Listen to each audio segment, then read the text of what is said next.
మనతో పాటుగా ఒక వెరీ స్పెషల్ నటుడు ఉన్నారు.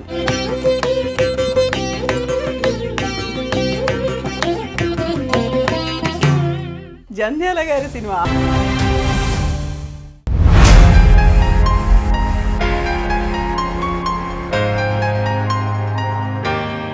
నమస్తే, నేను కవిత. వెల్కమ్ టు ఐ డ్రీమ్ తెర వెనుక కథలు. మనతో పాటుగా ఒక వెరీ స్పెషల్ నటుడు ఉన్నారు. ఎంత మంచి నటన అనేది తన దగ్గర ఉందో అంతే మంచి రచయిత కూడా. మై ఆర్టిస్ట్ జనార్దన్ రావు గారు ఉరఫ్ జెన్నీ గారు. జెన్నీ గారు నమస్కారం. ఎలా ఉన్నారు మీరు? చాలా బాగున్నారు. చాలా స్టిఫ్ గా ఉన్నారు. జంధ్యాల గారి సినిమా అహనా పెళ్ళంటలో స్టార్ట్ అయింది కదా మీది. చాలా చిన్న రోల్ వేశారు మీరు. అది కూడా లక్కీగా ఏమైందంటే గుండెన్ మంత్రావుకి వేషం అండి.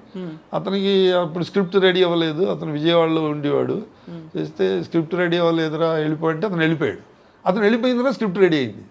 అదే పాపం ఇప్పుడే వెళ్ళాడు వాడు. మళ్ళీ వాడిని ఏం పిలుస్తాం అని చెప్పేసి నిన్న మన నాటికలో చూసాము.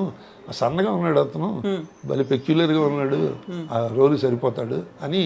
నేను నా ఫోన్ ఏదో తెలియదు, నేను ఎక్కడ ఉంటానో తెలియదు ఆయన జంధ్యాల గారికి. బివి పట్టాభిరామ్ అని నాకు జంధ్యాల గారికి కామన్ ఫ్రెండ్. పట్టాభిరామ్ ఫోన్ చేసి ఆ జెన్నీ అన్నంతను ఎక్కడ ఉంటాడో పట్టుకోవయ్యా, మనకి ఇమ్మీడియట్గా కావాలి అంటే నాకు ఆఫీస్కి ఫోన్ చేశారు. జంధ్యాల గారు పిలుస్తున్నారయ్యా నిన్ను.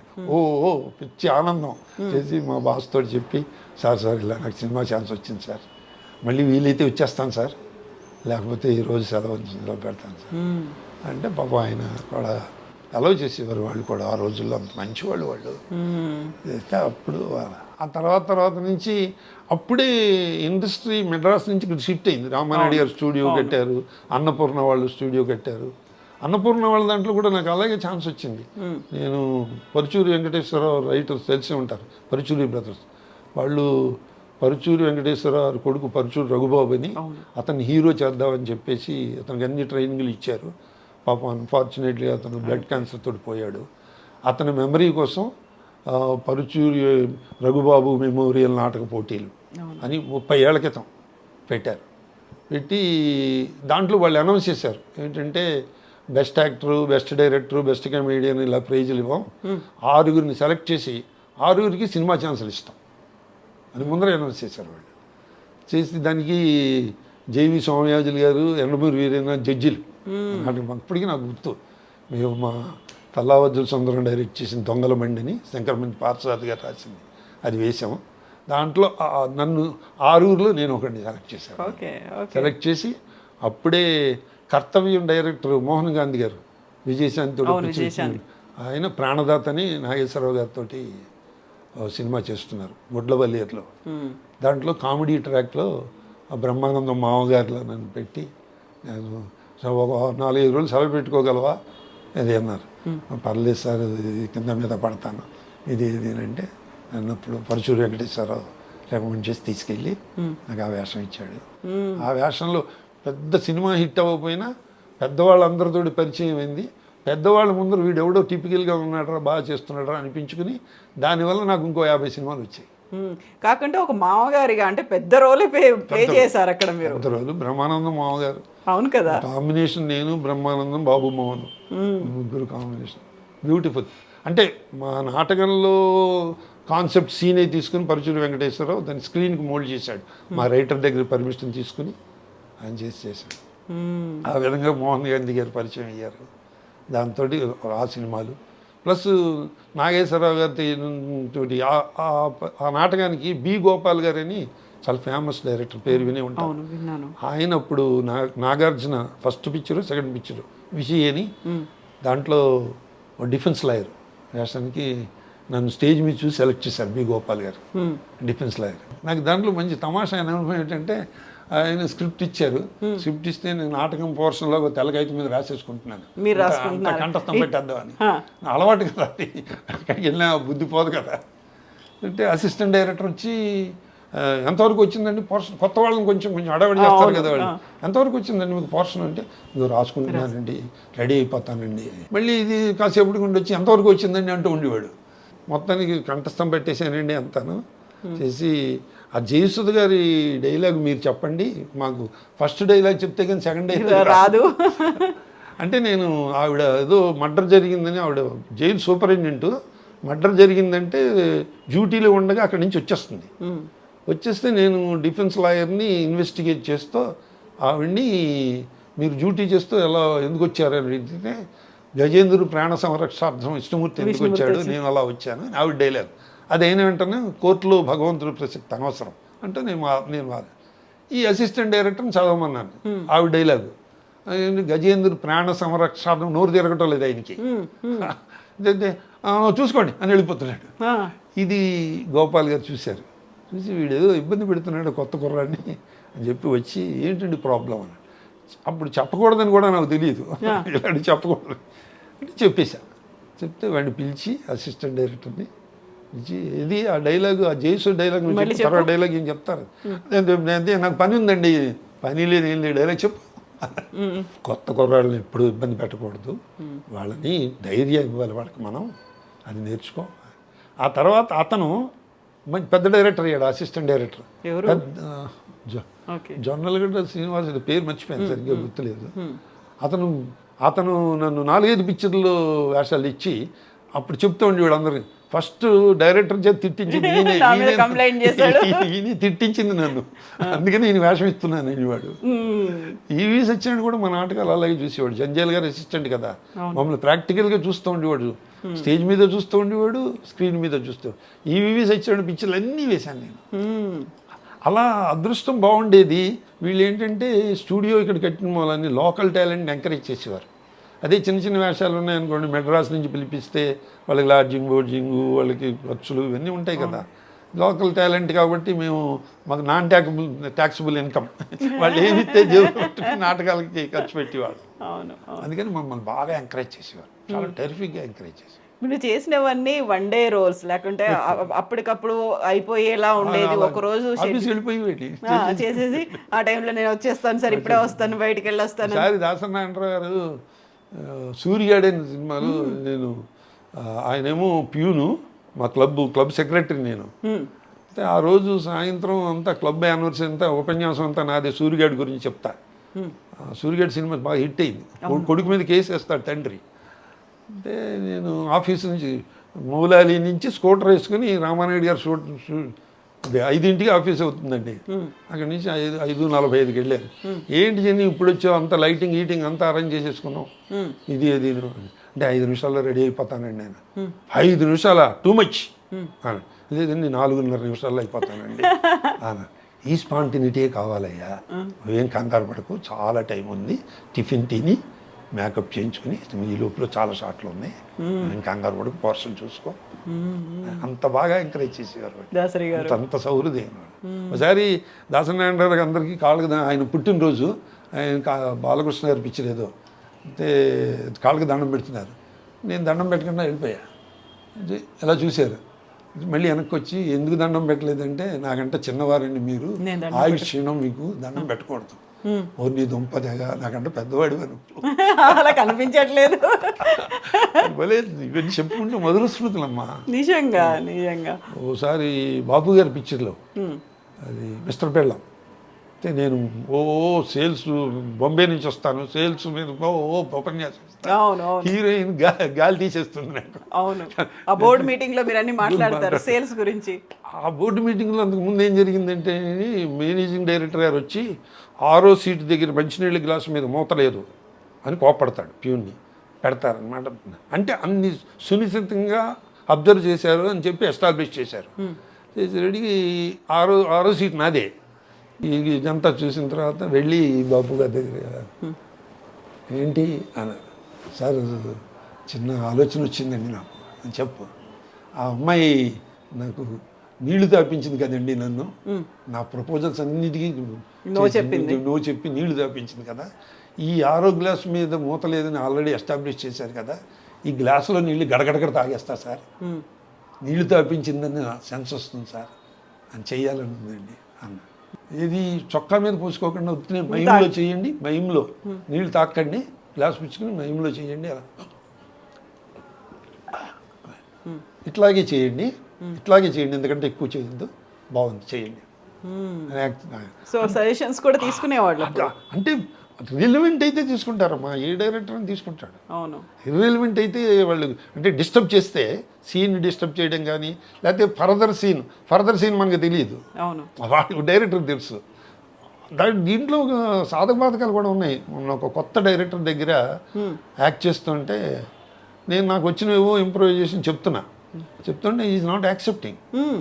చేస్తే లంచ్ వరకు చూశాను, కొన్ని మంచివి పడతాయి, కొన్ని సరైన పడవు. మంచిగానే యాక్సెప్ట్ చేయాలి కదా. నాకు కొంచెం బాధేసి లంచ్ టైంలో ఆయన భోజనం చేస్తుంటే పక్కకి వెళ్ళి, సార్ నేను క్యారెక్టర్ని అర్థం చేసుకోలేదా, లేకపోతే నేను సరిగ్గా ట్రాక్లో లేనా, నాకు ఎందుకు యాక్సెప్ట్ చేయటం లేదు సార్, మీరు చెప్తే నేను సెటరైట్ అవుతానండి అని చాలా పొలైట్గా, సిన్సియర్గా, ఆనెస్ట్గా అడిగితే ఆయన అన్నారు, ప్రొడ్యూసర్లు వచ్చి కూర్చున్నారండి అక్కడ, మీరు ఏది చెప్తే అది నేను యాక్సెప్ట్ చేస్తే నాకేం సరుకు లేదనుకుంటారు, వాళ్ళు భోజనం చేసి వెళ్ళిపోయారు, మధ్యాహ్నం నుంచి రెచ్చిపోయి చాలా సిన్సియర్గా చెప్పాడు ఆయన. అంటే ఈ విషయం నాకు చెప్తే, సార్ మీరు చెప్పినట్టు ఇలా చేయమంటారా, మీరు చెప్పినట్టు ఇలా చేయమంటారా అంటే ప్రతిదానికి అంటే నేను కొత్త కాదండి, ఇలా చెప్పాలని కూడా నాకు తెలియదండి అన్నాడు. తర్వాత 2-3 సినిమాల్లో నాకు ఛాన్సులు ఇచ్చాడు. ఆ తర్వాత ఇప్పుడు పెద్ద హీరోలతో కూడా చేసినటువంటి సినిమాలు ఉన్నాయి కదా, వాటిలలో కూడా ఇలాంటి ఫన్నీ మూమెంట్స్, అనుభవాలు ఉంటాయి కదా. డెఫినెట్గా. ఎందుకంటే ఒకసారి ఏదో క్యాషియర్ వేషం వేసాను ఏదో సినిమాలో, వేసి మోహన్ బాబు గారు హీరో, అంటే విత్డ్రాయల్ ఫార్మ్ ఫిలప్ చెయ్యి అన్నా. చెయ్యి అంటావా, నేను హీరోని, చెయ్యండి అనాలి అన్నాడు ఆయన. అంటే స్క్రిప్ట్లో చెయ్యని ఉందండి. అవును, నథింగ్ ఉంటే ఉంది. డైరెక్టర్ని పిలిచి, చూడండి నన్ను పట్టుకుని ఏకవచనంతో ప్రయోగిస్తున్నాడు అన్నాడు ఆయన. అని నవ్వుతూ వాళ్ళకి వెళ్ళకూడదు, కొత్త కదా మేము. అయితే స్క్రిప్ట్లో ఉన్నట్టు చెప్పాను సార్ అన్నాడు డైరెక్టర్. పోనివ్వండి, బెదిరించకండి వాళ్ళని చెప్పయ్యా, బాగానే చేసావు చెప్పు. అలా వాళ్ళతో బాగానే ఉంటాయి. హలో బ్రదర్ సినిమాలో కూడా చేశారు మీరు. హలో బ్రదర్లో కూడా నాకు మంచి అనుభవం. రాత్రి 12ంటికి శీతాకాలంలో అవుట్డోర్లో తీశారు ఆ షాట్. రామానాయుడు గారి కళ్యాణ మండపం చూసారండి, అక్కడ చేస్తే ఆ కత్తి పుచ్చుకుని వాళ్ళని పడవడానికి నాకేం చెయ్యి వణికిపోతుంది, వణికిపోతుంది. చేస్తే ఇలా పట్టుకున్నా కూడా వణికిపోతుంది. అయితే ఈవీ డైరెక్టర్ ఆయన, ఏంటి చెంది అలా వణికిపోతుంది స్టేజ్ మీద ఉన్నట్టు అన్నాడు. లేదు ఆగటం లేదండి వచ్చాయండి అన్న. అంటే బ్రహ్మానందం అన్నాడు, నువ్వు అలాగే వణుకు, నేను డైలాగ్ వేస్తా దీని మీద, వీడు మన్ను పడవడానికి వచ్చి ఆడు వణుకుతున్నాడు ఏంటి అట్లా కొన్ని ఉంటాయి. అలాగే నాకీ నగలు నాకీ అంటే నాకు ఇస్తే ఎంగిల్ అయిపోతుంది అంటాడు. స్పాంటేనియస్గా కొన్ని పడుతూ ఉంటాయి. ఒక పిక్చర్లో బ్రహ్మానందానికి స్వామీజీ వరం ఇస్తాడు, ఆతలవాడు నీ గురించి ఏమనుకుంటాడో తెలిసిపోతుంది కానీ. అంటే ఆ సీన్లో ముస్టాడికి పావలా ఏదో వేస్తాడు, వేస్తే ముస్టాడు పావలా ఇచ్చాడు, ఏదో వీడు అడుగు తింటే తెలుస్తుంది, పావలాకి ఏమొస్తుంది అనుకుంటాడు వాడు మనసులో. వీడికి తెలిసిపోతుంది, వీడు కొడతాడు. అంటే నేను ఆ దారిని పోయే పెద్ద మనిషిని అయితే, ఎందుకే ముస్టాడిని పట్టి కొడతావు, ఇది ఏదండి మీకు తెలియదండి, మీరు అనవసర విషయాలు ఇంటర్ఫేర్ అవ్వకండి నన్ను ఇలా అన్నాడంటే, నేనేం అనలేదు బాబాయ్ అంటాడు ముస్టాడు. ఆ సీను అది ఉంది, అయిపోయిన తర్వాత కృష్ణారెడ్డి గారు, జెని గారు అయిపోయిందండి, మీరు ఆఫీస్కి వెళ్ళాలనుకుంటే వెళ్ళిపోండి అన్నాడు. అంటే లేదు వాళ్ళు సెలవు పెట్టారండి, వెళ్ళక్కర్లేదండి. నెక్స్ట్ సీన్ అతనికి పక్కనే బస్ స్టాప్లో బ్రహ్మానందానికి. ఆ బస్ స్టాప్లో ఏంటంటే ఒక అమ్మాయి ఇతను చూసి కిరసనాల డబ్బాకి చెవులు పెట్టినట్టు ఉన్నాడు వీడు ఎవడో అనుకుంటుంది మనసులో. వీడికి తెలుస్తుంది కదా, ఆ అమ్మాయితో గొడవ పడతాడు. నేనేంటి వెళ్ళిపోమన్నారు, ఇంకింటి పెడతాం, బ్రహ్మానందం చేస్తున్నాడు కదా అని అక్కడికి వెళ్ళాను నేను. అంటే బ్రహ్మానందం అన్నాడు, నేను ఎక్కడికి వెళ్తే అక్కడికి వస్తావా అన్నాడు. అంటే నువ్వు ఎక్కడికి వెళ్తే అక్కడ గొడవ పడతావా అన్నాను నేను. అంటే ఆయన కృష్ణారెడ్డి గారు మా ఇద్దరు మాటలు విని, ఏమండి ఈ సీన్లో మీరు కూడా రండి, యాసిటీస్గా ఇలాగే చేయండి, మీ ఇద్దరు ఇదే ఇలాగే చేయండి అన్నాడు. అట్లా కొన్ని భలే ఉంటాయి మా గుర్తు సింక్ అయిపోతూ ఉంటాయి. అందులో నటుల మధ్య కోఆర్డినేషన్, ఆ ఫ్రెండ్షిప్ అనేది కూడా బాగా కలిసి వస్తుంది కదా. తర్వాత ఆ డైరెక్టర్కి అభిరుచి కూడా ఉంటుంది, ప్లస్ ఆ సీన్లకి ఎక్కడ ఇబ్బంది, నెక్స్ట్ సీన్కి ఇబ్బంది పడితే యాక్సెప్ట్ చేయరు. నెక్స్ట్ సీన్ మనకి తెలియదు, వాళ్ళకి పూర్తిగా స్క్రిప్ట్ కంట్రోల్లో ఉంటుంది. నిజంగా ఆ థ్రిల్ అనుభవించకపోతే మొన్న నేను చెప్పాను కదా, అమలాపురం వెళ్ళాను లాస్ట్ మంత్, ఈ బంగారు మురుగు దానికి నేను లెక్కల మాస్టర్ని, ఆ బామ్మగారికి హెల్ప్ చేస్తూ ఉంటా. చెప్తే నేను ఏమండి పేపర్లు దిద్దుతూ ఉంటారు మీరండి డైరెక్టర్ గారు చెప్పారు. పేపర్లు దిద్దుతూ ఉంటారు, ఆవిడ వస్తుందండి అని. అంటే దిద్దుతోంటి చిన్న గ్యాప్ వస్తుంది కదండి ఆవిడ వచ్చే లోపల. ఈ లోపల ఖాళీగా ఉన్నాం ఎందుకండి, ఓ పేపర్ తీసుకొని అడ్డంగా ఇంటికి పెట్టేసి ఈ రాత బాగలేదు మళ్ళీ పరీక్ష రాయమని, మళ్ళీ పరీక్ష రాయాల్సిందే, ఈ రాత బాగలేదు మళ్ళీ పరీక్ష రాయాల్సిందని వేశాను. బాగుందండి, ఇది బాగుంది. మా అబ్బాయి జాతకం చూసారా అని అడుగుతుంది ఆవిడ. చేస్తే నేను చూశానమ్మా, చేస్తే 100కి 100 మార్కులు వేసేయచ్చన్న. స్క్రిప్ట్లో లేదు, మీరు లెక్కల మాస్టర్ కదండి, బాగుంది వేసేయండి అన్నాడు ఆయన డైరెక్టర్ గారు. అట్లా ఒకసారి పడుతూ ఉంటాయి, అవి చెప్పుకుందుకు ఆనందంగా ఉంటాయి. సో ఇప్పుడు మీరు పెద్ద హీరోలతో చేస్తున్నప్పుడు ఆ చేసేది చిన్న రోల్ అయినప్పటికీ, ఒక సీన్ రోల్ అయినప్పటికీ కూడా ఉండేటువంటి కొన్ని మెమరీస్, నాస్టాలజిక్ మూమెంట్స్ అనేవి ఉంటాయి కదా. ఒకసారి మళ్ళీ నెమరేసుకుంటే ఏ సినిమా గురించి మీకు టక్కున గుర్తొస్తుంది? ఇది ఎక్కువ ఇదే మన ఎమ్మెల్యేలండి. ఎమ్మెల్యేల్లో వాళ్ళు దెబ్బలాడుకుంటూ ఉంటారు, భరణీను ఆ అమ్మాయి హీరోయిన్ ఇద్దరు. ఇస్తే నన్ను కూడా రమ్మన్నారు డైరెక్టర్ గారు. అయితే సార్ నా చేతిలో గద పెట్టారు. గద పెడితే సార్ నేను ఓ పని చేస్తాను సార్ అన్న. ఏమిటైనా అంటే గదని ఇలా కృష్ణుడిలో పెట్టుకుంటాను సార్ అన్నాడు. ఈడెవడో అంటాడు, కృష్ణమూర్తి అంట. అంటే బాగుందండి, అలా ఉంచండి. ఆ ప్రొడ్యూసర్ గారు ఇప్పటివరకు కిషోరాటి గారు నన్ను గోపాలకృష్ణ గారు ఎలా ఉన్నారు, కృష్ణమూర్తి ఎలా ఉన్నాడని పలకరిస్తారు నన్ను. ఆయనకి అంత బాగా ఎక్కేసింది. అలాగే ఆ రౌడీలతో పాటు రమ్మన్నారు నన్ను. నేను ఎడిటర్ని కదా, నాకు ఒక ప్యాంటు చొక్కా వేసి రౌడీలతో పాటు రమ్మన్నారు డైరెక్టర్ గారు. సార్ నాకు రౌడీలతో రావడం ఇష్టం లేదు కదా, నేను అందుగురించి నేను సెపరేట్గా వస్తానండి, వాళ్ళతో వస్తే కలిసిపోయినట్టు అవుతుంది, సెపరేట్గా వస్తే ఎస్టాబ్లిష్ అవుతాను కదా, అందుకని ఏడుస్తూ వస్తానండి, ఏడు మొహం పెట్టుకుని వస్తాను. నెక్స్ట్ డైలాగ్ ఉంది కదండి, హాయిగా ఫ్యాన్ కింద కూర్చొని రాసుకునేవాడిని, ఈ ప్యాంట్ ఏమిటో ఈ షర్ట్ ఏంటో, ఈ రోడ్ల మీద తిరగడం ఏంటో అని డైలాగ్ ఉంది కదా సార్, అందుకని సెపరేట్గా వస్తానండి, అప్పుడు ఎస్టాబ్లిష్. బాగుందండి, ఆలోచన బాగుంది, వాళ్ళతో రావడం నాకు ఇష్టం లేదు కదా. అలాంటి కొన్ని స్పాంటేనియస్గా కొంచెం మంచి భలే ఉంటాయి, ఆ థ్రిల్ ఉంటుంది. ఒకవైపు నాగార్జున గారితో చేశారు, మరోవైపు అల్లు అర్జున్తో నాగార్జున గారితో అండి ఆయన సీరియల్ చేశారు, ప్రేమ అనుకుంటాను. వాళ్ళు హాస్పిటల్ సెట్ వేశారు అన్నపూర్ణ స్టూడియోలో. అయితే నేను హీరోయిన్ ఫాదర్నండి, చిన్నప్పుడే మదర్ పోతుంది. ఫస్ట్ డేనే అమ్మాయి ఎంబీబీఎస్ చదువుతూ ఉంటుంది అన్నమాట హీరోయిన్.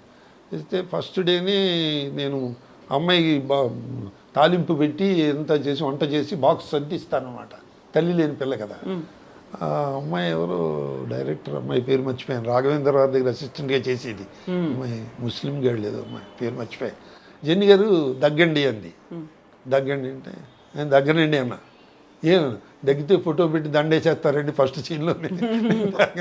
ఆ దగ్గు కాదండి, మీరు 100 ఎపిసోడ్లు ఉంటారండి, మీరు కూతురికి ఆ తాలింపు పెట్టింది అది పెట్టి అంతా చేసి బాక్స్ సర్దిస్తున్నారు, తాలింపు దగ్గి, పోపు దగ్గింది, జబ్బుతో వచ్చిన దగ్గు కాదు. అలా అయితే దగ్గుతానమ్మా, ఎంతసేపు అయినా దగ్గుతాను. అయితే దానికి నేను రోజు స్టూడియోలో వెళ్తుంటే ఆయన నాగార్జున గారు పిలిచారు, ఇలా రండి, నా పేరు కూడా తెలియదు ఆయన పిలిచారు. అంటే ఎవరో పక్కన ఉన్నాడు, జెన్ని ఆర్టిస్ట్. అయితే నేను చూసాం, బాగుందండి, కీప్ ఇట్ అప్ అలా ఒళ్ళు ఉప్పొంగిపోయింది నాకు. తర్వాత ఆయనతో ఏదో సినిమా చేస్తూ నేను నా అసిస్టెంట్ లేడు, నా దగ్గర అద్దం లేదు. అయితే నాగార్జున గారి అసిస్టెంట్ని బాబు ఒకసారి అద్దం ఇయ్యన్న. అలా అడగకూడదు హీరో, నాకు అది తెలియకూడదు. ఆయన ఇచ్చారు, అద్దం అసిస్టెంట్ ఇచ్చాడు. ఇలా చూసుకుంటే సార్ మీ అద్దంలో చూసుంటే నేను కూడా అందంగా ఉన్నానండి అన్న. అంటే ఆయన నవ్వి కుర్రవాదవాళ్ళు వీళ్ళకి మాట్లాడడం తెలియదు.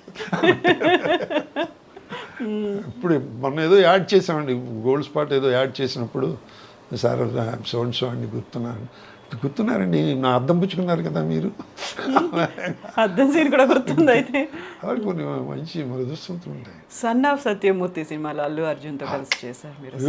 బ్యూటిఫుల్ సీన్ అండి అది. త్రివిక్రమ్తో ఫస్ట్ పిక్చర్ అనమాట. నేను ఆయన రాగానే లేచి నుంచున్నానండి, లేచి నుంచుని సార్ నా పేరు జెన్నీ అండి, స్టేజ్ ఆర్టిస్ట్ని అండి అని నా చెప్పుకోబోతున్న బయోడేటా అన్నీ తెలిసే మీకు వేషం ఇచ్చాం, మీరేం చెప్పక్కర్లేదు కూర్చోండి అని, మీకు కథ చెప్పారా, సీన్ చెప్పారా అన్నాడు. అసిస్టెంట్ డైరెక్టర్ నా సీన్ ఒక్కటే చెప్పాడు, కథ నాకు తెలియదు. కథ ఎందుకు చెప్తారు వాళ్ళు చెప్పరు కదా. అయితే చెప్పలేదండి అంటే అసిస్టెంట్ కోపడతాడు అని భయం. అప్పుడు కొంచెం అనుభవం వచ్చింది. అంటే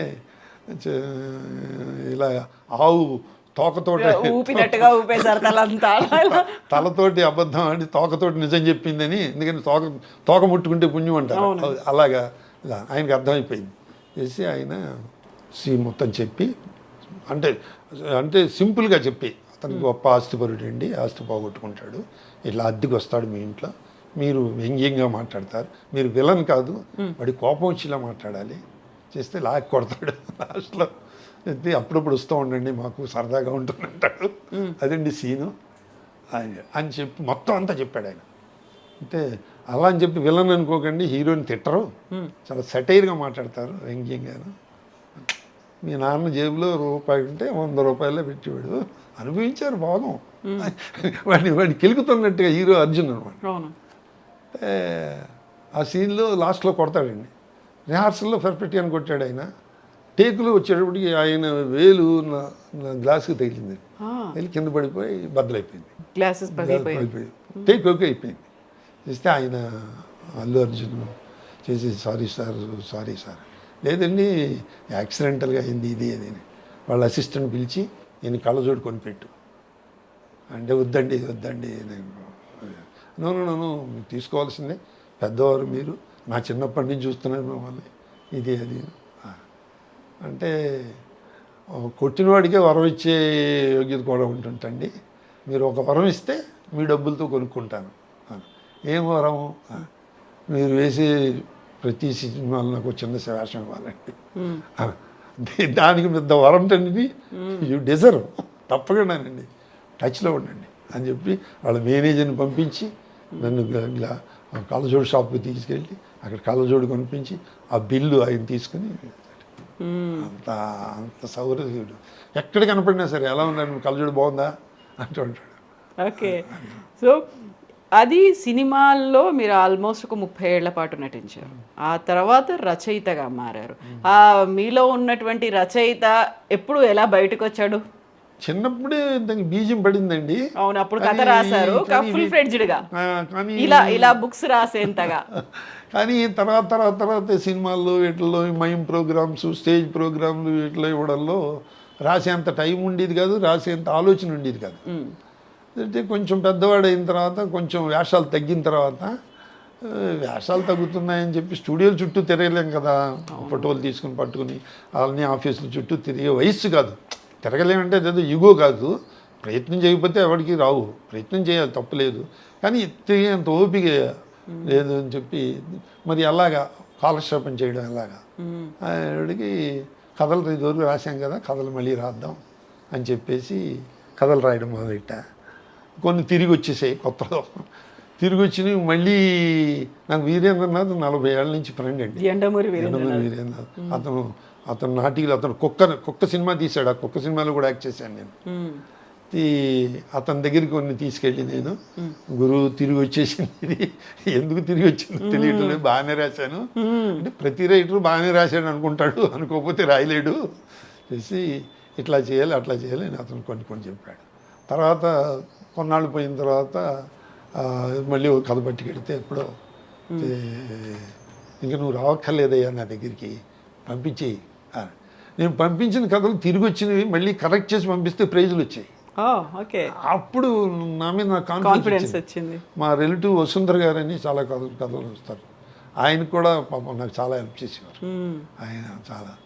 తర్వాత రాజా రామ్మోహన్ రావు అతను కూడా చాలా హెల్ప్ చేసేవాడు నాకు. ఇవన్నీ చూసేవాడు కాన్ఫిడెన్స్ వచ్చింది. కాన్ఫిడెన్స్ వచ్చి అట్ట రాస్తుంటే 40-50 కథలు అయ్యాయి. 23 కథలకి బహుమతులు వచ్చాయి. పొట్టి శ్రీరాములు యూనివర్సిటీ వాళ్ళు అనౌన్స్ చేశారు, మేము సబ్సిడీ ఇచ్చి మీ బహుమతుల కథలు మేము ప్రింట్ చేస్తాం. అది బహుమతి కథలు వాళ్ళే, పొట్టి శ్రీరాములు యూనివర్సిటీ వాళ్ళే బహుమతి. ఇది బాగా క్లిక్ అయింది, ఇది మార్కెట్లో బాగా వెళ్ళేటప్పటికి విజయవాడ పబ్లిషర్స్ వాళ్ళకి నాకు రాయల్టీ ఇచ్చి ఆ 2వ పుస్తకం ఇంకో 23 కథలు వాళ్ళు ప్రింట్ చేశారు. సో ఇప్పటికి కూడా అది కంటిన్యూ అవుతోంది. బుక్సే కాదు, ఇప్పుడు మ్యాగజైన్లు, స్వాతి మ్యాగజైన్లో కూడా వస్తున్నాయి కదా, రెగ్యులర్గా రాస్తుంటాను. అది రాయడం వల్ల థ్రిల్ అనుభవిస్తున్నాను ఎందుకంటే టైం వేస్ట్ చేయడం లేదు అన్న ఫీలింగ్ ఒకటి, ప్లస్ నాకు వచ్చిన భావాలన్నీ నేను బాబు గారికి విశ్వనాథ్ గారికి వెళ్ళి చెప్పలేం కదా. నా భావాలన్నీ కాగితం మీద పెట్టుకుందుకు నాకు మంచి మీడియా ఇది. అందుకని చెప్పి రాయడం. ప్లస్ ఇంకోటి ఏంటంటే ఒక కథ చదువుతున్నాం అనుకోండి, ఈ కథని ఎలా తిప్పితే భలే ఉంటుంది అనిపిస్తుంటుంది. లేకపోతే ఆ కథ క్లైమాక్స్ తోటి వదిలేసాడు అనుకోండి, ఈ క్లైమాక్స్ దగ్గర నుంచి టేకప్ చేసి కథ రాయొచ్చు అని రకరకాల భావాలు వస్తూ ఉంటాయి. దీనివల్ల ఏంటంటే కాలం సద్వినియోగం అవుతుంది. లేకపోతే నాకే డిప్రెషన్ వచ్చి అయ్యో వేషాలకు పిలవటం లేదు వాళ్ళు, ఇదేంటి నేను వెళ్ళి కృషి చేయలేకపోతున్నాను, నేను తిరగాలి ఈ వయసులో. పిల్లలు ఇదివరకు అంటే పిల్లలు మా ఆవిడ కూడా బాగా ఎంకరేజ్ చేసేవారు. ఇప్పుడు ఎందుకండి ఆయన 200-300 సినిమాలు చేసిందో ఇంకా తాపత్రయం ఎందుకు, ఆరోగ్యం పాడైపోతుంది, తిరగలేరు. ఇప్పుడంటే స్కూటర్ వేసుకు వెళ్ళిపోయేవాళ్ళం ఎంత దూరం అయినా. ఇప్పుడు గమ్ముని క్యాబ్ బుక్ చేసి వెళ్ళడం, ఆటో బుక్ చేసి వెళ్ళాలి కదా. ఇది best way of spending time. ఒక నటుడు అంతకు మించి హాస్య నటుడుగా మీకు గుర్తింపు ఉంది. ఒకప్పుడు అంటే సినిమాల్లో హాస్యం ఉండేది, లేకుంటే హాస్యంతోనే సినిమాలు ఉండేవి. హీరోల దగ్గర నుంచి ప్రతి ఒక్కరూ అందులోనే ఉండేవాళ్ళు. ఇప్పుడు హాస్య నటులు తగ్గిపోతున్నారు, ఆ హాస్యానికి సంబంధించినటువంటి సినిమాలు ఆ జానర్ కూడా తగ్గిపోయింది. ఏదైనా ఉంటే ఒక బూతు, వెగటు, అసహ్యం కలిగించే ఆ సీన్లోంచి వచ్చేటువంటి హాస్యాన్ని మనం ఇప్పుడు నవ్వుకోవాలా తిట్టుకోవాలా అర్థం కాని సిచ్యువేషన్లో ఉన్నప్పుడు హాస్య నటుడుగా, హాస్య రచయితగా ఈ ప్రస్తుతం ఉన్నటువంటి సిచ్యువేషన్ చూస్తే ఏమనిపిస్తోంది మీకు?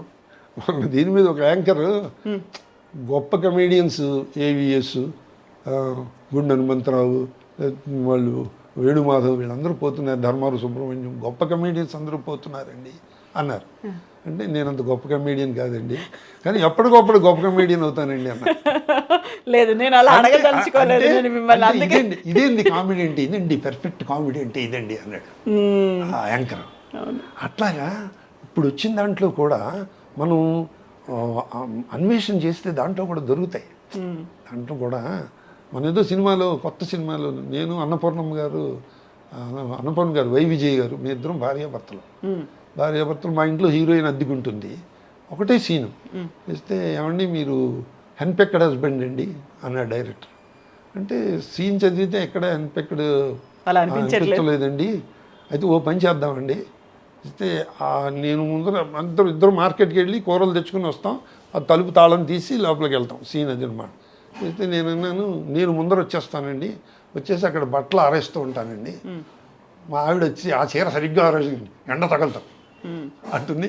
అక్కడ హెన్పెక్డ్ అని చీరలు ఆరేస్తున్నానండి, హెన్పెక్డ్ అని అడ్వైజ్ అవుతుంది కదండి. తర్వాత కూరల పని సంచి పట్టుకొచ్చింది కదా ఆవిడ, చేసి నీ సెలక్షన్ భలే ఉంటుంది అంటాను వంకాయ తీసి, అందుకనే మిమ్మల్ని పిలిచి పెళ్లి చేసుకున్నాను అంటుంది ఆవిడ. నీ సెలక్షన్ బాగుంది అంటే అందుకనే మిమ్మల్ని పెళ్లి, తర్వాత నుంచి మన సీన్లోకి వెళ్దామండి హెన్పెక్డ్ అని ఇస్తాం, అందుకని పెట్టుకుంటామండి మీ ఇలాంటి వాళ్ళని. అతను కొత్త డైరెక్టర్. ఇప్పుడు బాపు గారికి విశ్వనాథ్ గారికి మనం ఏం పెద్ద సైజ్ చేయక్కర్లేదు.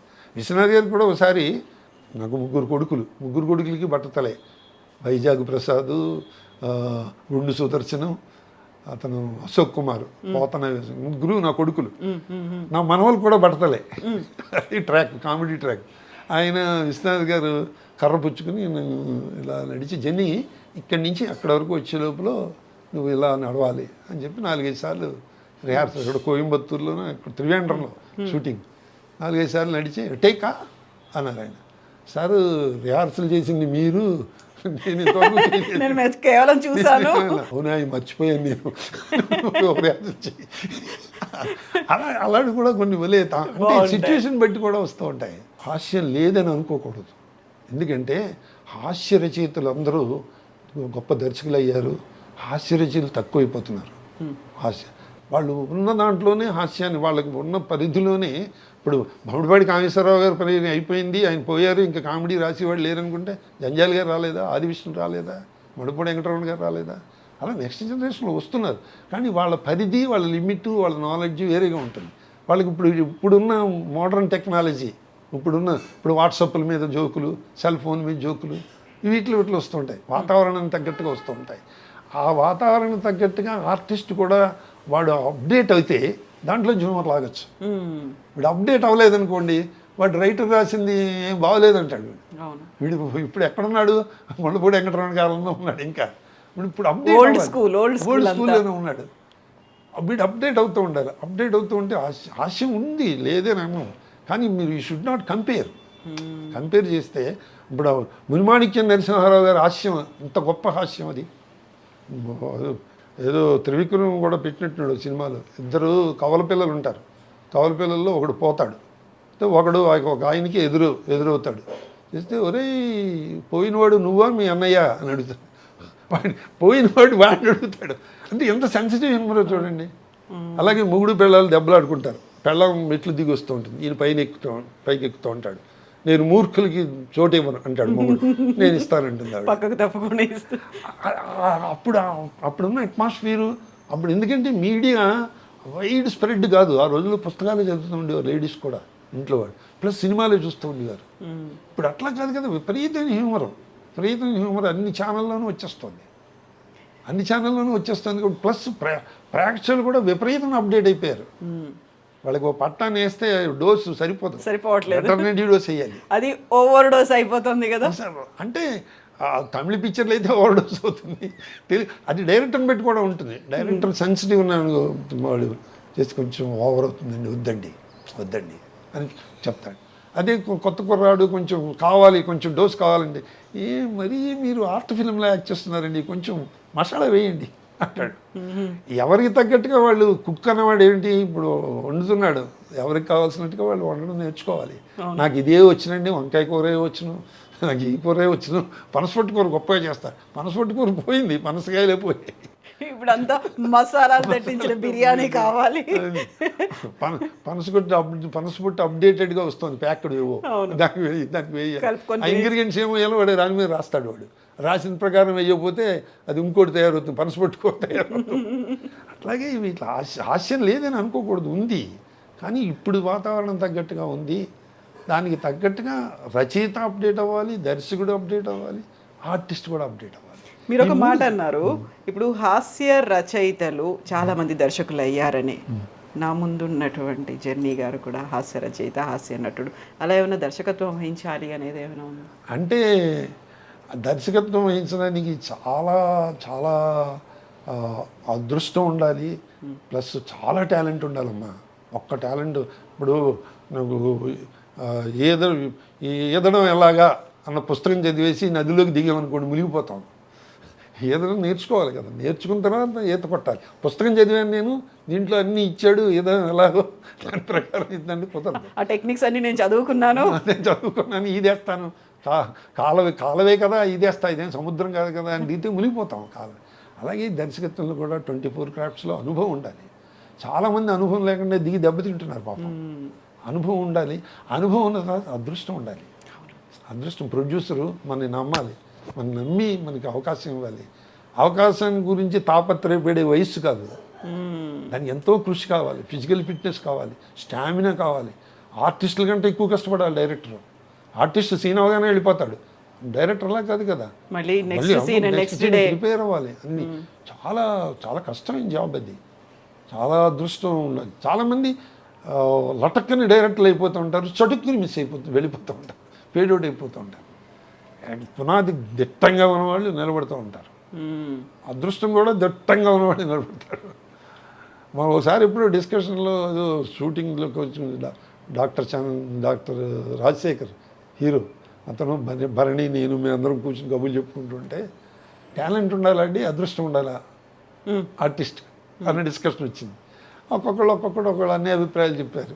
నన్ను అడిగారు, నేను అంటే టాలెంట్ ఉంటే అదృష్టం అది వస్తుందండి, అదృష్టం ఉంటే టాలెంట్ కూడా వస్తుందండి, వస్తుందా? ఇటు వచ్చి కృషి చేయాలి అంతే, మధ్యలో అది కూడా కావాలండి, అది ఉండాలండి. ఆ అదృష్టానికి కృషి అక్కర్లేదండి, భగవంతుడు అనుగ్రహం ఉంటే చాలు, కానీ టాలెంట్కి కృషి ఉండాలి. ఇలాంటివి జరుగుతూ ఉంటాయి తమాషాగా అంతే. అది డైరెక్ట్ చేయడం చాలా కష్టం అమ్మా, చాలా కష్టం. ప్లస్ అది ఏంటంటే కోట్లతోటి వ్యాపారం, రిస్క్ తీసుకుని చేయరు కదా ఎవరు. మొన్న ఒక డైరెక్టరు, మలయాళీ డైరెక్టర్, ఆయన ఈ అమ్మాయి కీర్తి సురేష్ దాంట్లో వాళ్ళకి 70 ఏళ్ళ వాడు కావాలి చేస్తే, నన్ను అసిస్టెంట్ డైరెక్టర్ కొంచెం తెలిసిన వాళ్ళు కూడా నన్ను తీసుకెళ్ళాడు. చేస్తే ఆయన నన్ను అడిగారు, ఆర్ 80 years అంటున్నారు, can you do this role అని చెప్పి ఆ రోల్ గురించి చెప్పారు. ఎందుకంటే ఆ అమ్మాయి కీర్తి సురేష్ నాన్నగారి దగ్గర పనిచేసిన అకౌంటెంట్ నేను. ఓకే. వాళ్ళ నాన్నగారు చచ్చిపోతారు. చచ్చిపోయిన తర్వాత ఈ ఊరు ప్రెసిడెంట్ ఈ అమ్మాయి అవుతుంది. నమ్మకం కొద్దీ వాళ్ళ నాన్నగారి దగ్గర పనిచేసిన వాడిని నన్ను పెట్టుకుంటారనమాట. అది అక్కడ సీన్ అనమాట. అంటే మీరు 20 రోజులు వర్క్ చేయాలండి, మీరు కెన్ యూ వర్క్ అని అడిగాడు. అంటే 2 విషయాలే నేను వర్క్ చేయలేనండి, సిన్సియర్గా చెప్తున్నాను. ఏంటి అన్నారు. హీరోయిన్ తోటి డ్యాన్స్ చేయలేనండి, విలన్ తోటి ఫైట్ చేయలేను, ఈ 2 చేయలేను సార్, మిగతాది ఏదైనా పక్క నవ్వేశాడు. You're a comedian, that's your answer. Not like that. What I mean to say, మీరు మధ్యలో 10 రోజులు వర్క్ చేసి ఆరోగ్యం బాగోలేదు నేను చేయను అనుకుంటే ఈ 10 రోజులు చేసిందంతా మళ్ళీ రీషూట్ చేయాలి కదా. అగ్రిమెంట్ సైన్ ఉంటుంది, పెనాల్టీ క్లాజ్ ఉంటుంది. నాకు ఇచ్చే రెమ్యూనరేషనే కాదు, వాడు అంతవరకు ఖర్చు పెట్టిన కోట్ల రూపాయలు పెనాల్టీ వేస్తారు. అగ్రిమెంట్ అంటే అలా ఉంటుంది. అందుకని చెప్తున్నాను నేను, కెన్ యువర్ హెల్త్ పర్మిట్ అన్నాడు. అంటే ఈ depend upon the facilities what ever మీకు చక్కగా ఇంటికి కారు పంపిస్తాం, అన్ని ఫెసిలిటీస్ బాగా. అయితే 20 రోజులు ఏంటంటే 30 రోజులు వేసుకోండి అన్న. ఇప్పుడు ఉద్యోగం అనేటువంటి ఆ పరిమితి లేదు కదా, ఫ్రీ బర్డ్. అవును కదా. అంటే ఇప్పుడు వచ్చిన చిన్న న్యూసెన్స్ ఏమిటంటే, ఇంకా ఎందుకు పెడతారు, ఆరోగ్యం పాడైపోతుందని డిస్కరేజ్ చేస్తున్నారు పిల్లలు పెళ్ళం. అది ఒక్కటే అయినాకని ఏదో ఒకటి చెప్పి వెళ్తారు కదా. పాపం వాళ్ళకి నిజం చెప్పేస్తానండి. ఏదో ఒకటి కాదైతే ఏదో ఒకటి చెప్తే మళ్ళీ అది గుర్తుపెట్టుకోవాలి, దానికి కనెక్షన్ మళ్ళీ పెట్టుకోవాలి, ఇంకో 10 అబద్ధాలు రాసి నోట్ చేసుకొని ఎక్కడ పెట్టుకోవాలి. ఎందుకు వచ్చిన కూడా నిజమే ఎప్పుడు. అంటే వాళ్ళు పాపం వాళ్ళు నా హెల్త్ గురించి అంటే వాళ్ళు పర్మిట్ చేయదు, హెల్త్ పాడైపోతుంది అంటే ప్రొడ్యూసర్ ఇచ్చిన చెక్ తీసుకెళ్ళి డాక్టర్కి ఇవ్వాలి. ఎందుకంత అవస్థపడ్డాం, అంత కష్టపడ్డా ఎందుకు. నిజమే కదా, వాళ్ళ పాయింట్ ఆఫ్ వ్యూ వాళ్ళు they are correct. So true. అందుకని చెప్పానుగా, ఫైట్లు చేయలేడు, డ్యాన్స్ చేయలేడు. ఇంటర్వ్యూలో లేదు నా, ఎందుకంటే మమ్మల్ని అడిగేవాళ్ళు ఎవరు అడుగుతారు, మీరు తప్ప. ఆ విషయాలన్నీ పిల్లలకి తెలుసు, భార్యకి తెలుసు. 50 ఏళ్ళ నుంచి 60 ఏళ్ళ నుంచి వాళ్ళకి తెలుసు స్టోరీ అంతా. వాళ్ళు మళ్ళీ ఎందుకు అడుగుతారు, అబ్బా ఎవరికి చెప్పారండి అంటారు. చాదస్తాం మీరు అనేది వస్తుంది ఒకవేళ చెప్పినవే చెప్తారు. బట్ మాకు చాలా కొత్త విషయాలు చెప్పారు అనుకుంటున్నాను. కాకపోతే కూడా గుర్తు చేసుకున్నాను చాలా బాగా. పోలా ప్రగడ జనార్దన్ రావు గారు జెన్నీ ఎలా అయ్యారు? ఒక్క విషయం అవడానికి ఏముంది, లేదు గొంగళి పురుగు సీతాకోక చిగులికి అవడమా, అదేం లేదు. చిన్నప్పటి నుంచి బుజ్జి, చిన్న, కర్ణ అని ముద్దు పేర్లు పెట్టి పిలుస్తారు కదా. మా అమ్మలా మా స్నేహితులు, మా అమ్మ, మా ఊళ్ళో వాళ్ళందరూ జెన్నిబాబు, జెన్నీ అంటూ ఉండేవారు. నేను మైమ్ చేస్తున్నప్పుడు పోలా ప్రగడ జనార్దన్ రావు అని బ్యానర్ రాస్తే లెంగ్త్ ఎక్కువైపోయింది, ఆ పక్క ఫ్లాట్లోకి వెళ్ళిపోయేది ఆ బ్యానర్. అందుకని జెన్నీస్ మైమ్ షో అని పెట్టి ఇది బాగుందిరా అది. తర్వాత సినిమా ఫీల్డ్లో కూడా క్యాచీగా ఉంటుంది కదా, గుర్తుపెట్టుకుంటుంది. కొంతమంది చాలామంది అడుగుతూ ఉంటారు నన్ను, మీరు క్రిస్టియనా అండి. ఎందుకంటే నేను క్రిస్టియన్ ఫాదర్ వేషాలు చాలా వాటిలో వేసా. 20-30 సినిమాల్లో క్రిస్టియన్ ఫాదర్ వేసా. అంటే నేను వాళ్ళని వచ్చుకుంటారని చెప్పేసి అంటే తలకాయ ఇలా ఆవులాగా ఇలా ఏ చర్చికి వెళ్తారండి మీరు అని అడుగుతారు. మళ్ళీ మీరే చర్చికి వెళ్తారండి, నేను మెట్టుగడ్డ చర్చికి వెళ్తామండి అంటారు వాళ్ళు. అది నేను చిక్కడపల్లి చర్చికి వెళ్తానండి, అందుకని మనం కలవలేదండి. ఎప్పుడు కలవలేదు. మళ్ళీ కలవలేదంటాడేమో, చర్చికి తీసుకెళ్తాడు. మొన్న ఒక ఆయన నన్ను గెస్ట్గా తీసుకెళ్ళాడు ఒక చర్చి ఫంక్షన్కి. వాళ్ళు పల్లెటూరు సార్, సినిమా యాక్టర్ అంటే వాళ్ళకి సరదాగా ఉంటుందండి, మీరు బైబిల్ గురించి ఏదైనా చెప్పండి. నాకేం తెలియదండి బాబు, నేనేం చెప్తానండి, ఏదో జోకులు చెప్పమంటే చెప్తాను, ఇది ఏదేను అని చెప్తే, మీరేం చెప్పినా హ్యూమర్ వస్తుందండి, పల్లెటూరు వాళ్ళు కదా పాపం వాళ్ళు అంటే. అప్పుడు నేను రెగ్యులర్గా భగవద్గీత చదువుతూ ఉంటాను. భగవద్గీతలో భగవద్గీత అవి చదువుతూ ఉంటాను. కృష్ణుడికి జరిగిన అన్యాయమే అక్కడ యేసుకు కూడా జరిగింది. కృష్ణుడు బాల్యంలో కంసుడు అనేక మంది రాక్షసులను పంపించి ఆ ఏజ్ గ్రూప్ గల పిల్లల్ని 10వ నెల 11వ నెల పిల్లల్ని అందరినీ చంపించేశాడు, 200-300 మంది పిల్లల్ని. అంటే కృష్ణుడు అక్కడ ఉన్నాడని చెప్పి, గోకులంలో ఉన్నాడని చెప్పి చంటి పిల్లలందరినీ చంపించేశాడు సైతాన్ చేత. అట్లా అలాగే యేసుక్రీస్తుని కూడా పుట్టాడని చెప్పేసి సైతాన్ చేత ఇక్కడ అందరినీ చంపించేశాడు. యేసుక్రీస్తు భగవంతుడు కృష్ణుడు ఒకటే అని చెప్పారు. భగవద్గీత వేరు కాదు, బైబిల్ వేరు కాదు, అన్నీ ఒకటే, అన్నిట్లో సిద్ధాంతం ఒకటే, దేవుడు ఒకటే అని చాలా చెప్పి బాగా చెప్పారు. అట్లా చెప్పి సంభవం ఐ మేనేజ్. తర్వాత నెక్స్ట్ టైం నుంచి పిలవకండి నన్ను, నా దగ్గర స్టాక్ లేదు ఇంకా. కానీ అప్పుడైనా చెప్పారా నా పేరు పోలా ప్రకటన జనార్దన్ రావు అని? అప్పుడు కూడా నాకు తెలుసు, నాకు మిత్రుడే, నేను వస్తే బాగుంటుంది గురువు అని. నందిగామ దగ్గర ఏదో పల్లెటూరు, వాళ్ళ ఇంట్లో పాపం వాళ్ళు భోజనం అది ఏర్పాటు చేసి నాన్ వెజిటేరియన్ అదంతా కూడా చేశారు. బాబోయ్ ఎందుకండి వచ్చిన కూడా నేను తినండి బాబు, నేను ఎందుకు నన్ను ఇలాంటి మర్యాదలు చేసి మొహమాట పెడతారు, వద్దండి నన్ను తీసుకెళ్ళకండి, అదంటే సరదాగా తీసుకెళ్ళాను లేవయ్యా నాకు కంపెనీ ఉంటావని. ఓకే, ఇలా జరుగుతూ ఉంటాయి. మీ అమూల్యమైనటువంటి సమయాన్ని మాకు ఇచ్చిన, అమూల్యమైన దానికంటే ఆనందకరమైన ఎంతనే ఇష్టం, ఆనందకరమైనటువంటి సమయాన్ని మాకు ఇచ్చినందుకు అది మేము అమూల్యంగా అపురూపంగా భావించుకుంటాం. థ్యాంక్ యూ సో మచ్ అండి. అండ్ మీరు ఇలాగే రచనలు చేస్తూ ఉండండి, కథలు రాస్తూ ఉండండి, అప్పుడప్పుడు కవితలని కూడా. అమ్మో, జంజాల్ గారు కవితల మీద సెటైర్ రాశారు కదా, ఆ అమ్మాయి పొట్టి ప్రసాద్ ఎడిటర్ కవితలు రాసి తీసుకొస్తుంది కదా, అలా అవుతాయి కవితలు నేను రాస్తే. లంబా పుప్పబా అనే కూర వండుతుంది అమ్మాయి పిక్చర్. బంగాళాదుంప బౌబౌ. జంజాల్ గారు అటెంప్ట్ చేయని కామెడీ క్యారెక్టర్ లేదమ్మా. అవును, ఏదైనా రాద్దాం అనుకుంటే కథలో ఇది ఆల్రెడీ జంజాల్ గారు రాశారు, ఆయన కాపీ కొట్టినట్టు అవుతుంది అనిపిస్తూ ఉంటుంది. అన్ని క్యారెక్టర్లు రాశారు, అందులో ఎస్పెషల్లీ మధ్యతరగతి కుటుంబాలు. నేను ఏదో సినిమాలో నా కూతుర్ని బ్రహ్మానందం అడుగుతాడు మీ అభిరుచులు ఏమిటని, పెసరపప్పు నానబోసి నిమ్మకాయ పిండుకుని దాంట్లో అభిరుచి అంటే చెప్తుంది. అట్లాగా ఎన్ని సటైలు వేశారు ఆయన. అవును, బ్యూటిఫుల్ క్యారెక్టరైజేషన్. అంటే ఆయనకి మునిమాణిక్యం గారు, భ్రమణిపాటి రాధాకృష్ణ గారు ఈ పుస్తకాలు అన్నీ చదివారండి. ఆయన చిన్నప్పటి నుంచి నటుడు, బేసికల్గా నటుడు ఆయన. నటుడు రచయిత దర్శకుడు, అందుకనే అంత గొప్ప హ్యూమర్ వచ్చిందండి ఆయన. థ్యాంక్ యూ సో మచ్ అండి. మళ్ళీ మనం మాట్లాడుకుందాం. కథలండి ఇవి, అది అలా కంటిన్యూ అవుతూనే ఉంటుంది, దానికోసం మళ్ళీ కలుద్దాం, మళ్ళీ మనం మాట్లాడుకుందాం. ధన్యవాదాలు. ఇలాగే నవ్వుతూ ఉండండి, నవ్విస్తూ ఉండండి, అమ్మగారిని జాగ్రత్తగా చూసుకుంటూ ఉండండి. Thank you so much. ఆవిడే నన్ను జాగ్రత్తగా చూసుకుంటూ ఉంటాను. Thank you. Thank you.